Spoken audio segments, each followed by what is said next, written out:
langsung dikirim ke BKN untuk dilakukan penetapan NIP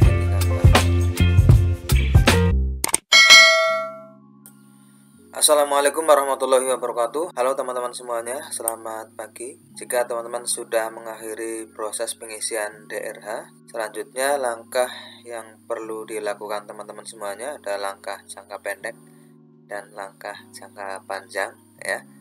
Sebelum lanjut, buat teman-teman yang belum subscribe YouTube channel ini, silahkan klik tombol subscribe-nya. Baik, kita lanjutkan. Jika kita memang sudah mengakhiri proses pengisian DRH, artinya kita sudah meyakini bahwa semua data yang sudah kita input sudah sesuai dengan dokumen yang digunakan pada saat kita mendaftar atau pada dokumen-dokumen yang dipersyaratkan untuk pemberkasan P3K tahun 2022 ini, maka pada akun kita akan muncul Anda telah mengisi dan mengirim daftar riwayat hidup. Pastikan Anda selalu mendapat informasi terbaru mengenai pelaksanaan seleksi CSN melalui situs resmi BKN dan instansi pilihan Anda. Terima kasih. Langkah yang pertama atau langkah jangka pendek, tentunya setelah kita mengakhiri proses pengisian DRH ini, kita cross check ya, kita mengecek ulang dari semua dokumen yang sudah kita upload, karena kita masih ada kesempatan untuk melakukan unggah ulang apabila terdapat salah satu dokumen yang salah upload atau mungkin tertukar pada posisi penguploadan. Kita bisa melakukan perbaikan dan mengunggah ulang dokumennya pada bagian unggah ulang di sini. Lakukan pengecekan dengan melihat satu-satu jenis dokumen yang sudah kita upload dari pernyataan 5 poin, kemudian SKCK, daftar riwayat hidup, surat keterangan sehat jasmani dan rohani, surat keterangan tidak mengonsumsi narkotika atau surat keterangan bebas nafsa, kemudian file surat keterangan sehat jasmani dan rohani, scan ijazah pendidikan asli, kemudian transkrip nilai, surat lamaran, dan pas foto. Pengecekan ulang ini perlu dilakukan. Benarkah kita sudah membuat surat pernyataan 5 poin sesuai dengan ketentuan ya? Karena di sini ada ketentuannya, bisa diunduh. Atau barangkali dari BKD sendiri sudah memberikan contoh tentang surat pernyataan 5 poin ini. Dan kita benar-benar sudah membuat dan mengupload surat pernyataan 5 poin ini sesuai dengan ketentuan BKN atau dari BKD, termasuk sudah membubuhi materai, sehingga kita perlu melihat unggahan dokumen ini satu persatu. Kemudian dari file surat keterangan catatan kepolisian atau SKCK, benarkah SKCK kita masih berlaku sampai dengan 3 bulan ke depan, atau kalau misalkan bulan ini April, berarti Mei, Juni sampai dengan bulan Juli. Berikutnya file daftar riwayat hidup yang sudah kita isikan dan kita cetak, kemudian kita bubuhi materai serta ditandatangani, dan ada bagian tertentu yang ditulis ulang dengan menggunakan ballpoint secara manual. Ada nama, kemudian tempat lahir dan tanggal lahir. Kita pastikan sudah lengkap. Berikutnya surat keterangan bebas nafsa juga kita perhatikan. Ini surat keterangan bebas nafsa, ada lampirannya ya, biasanya dari laborat.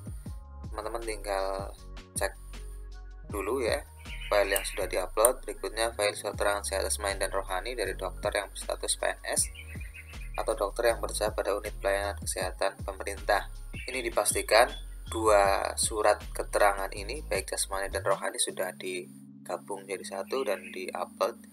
Berikutnya untuk scan ijazah pendidikan asli ya, dipastikan kita tidak salah mengupload ijazah ini yang kita gunakan pada saat melamar P3K ini. Selanjutnya file transkrip nilai asli yang digunakan untuk melamar juga dipastikan kita sudah menguploadnya.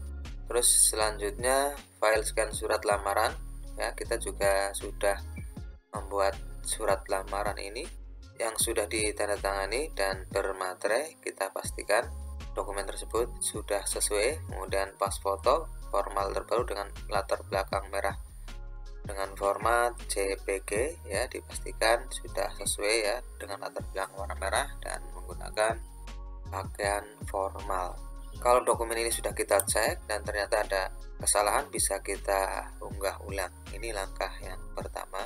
Kemudian langkah berikutnya kita menunggu pemeriksaan dari panitia tingkat daerah ya, karena nanti dari BKD atau dari Kemendikbud sebagai Panselda akan mengecek akun masing-masing peserta atau pelamar di wilayahnya.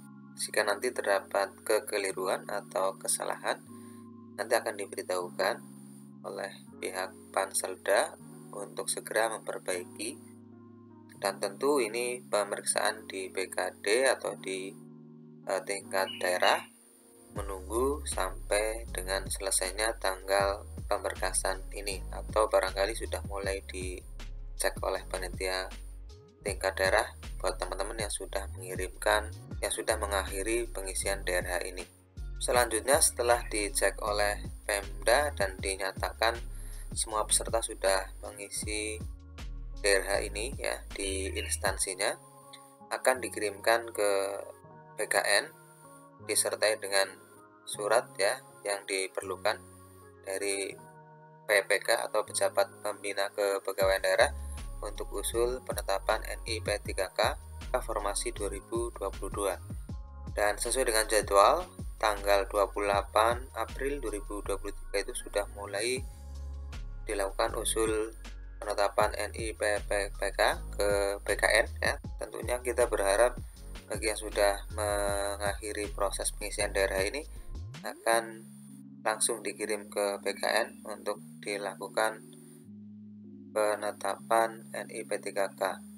Kemudian yang jangka panjang lagi ya, agak panjang, itu setelah kita diusulkan untuk penetapan NIP3K, nanti akan turun pertimbangan teknis dari BKN, kemudian dibuatkan SK, dan penjadwalannya menyesuaikan dengan Pemda masing-masing ya, karena SK itu disesuaikan dengan kecepatan masing-masing Pemda dalam menerbitkan surat keputusan.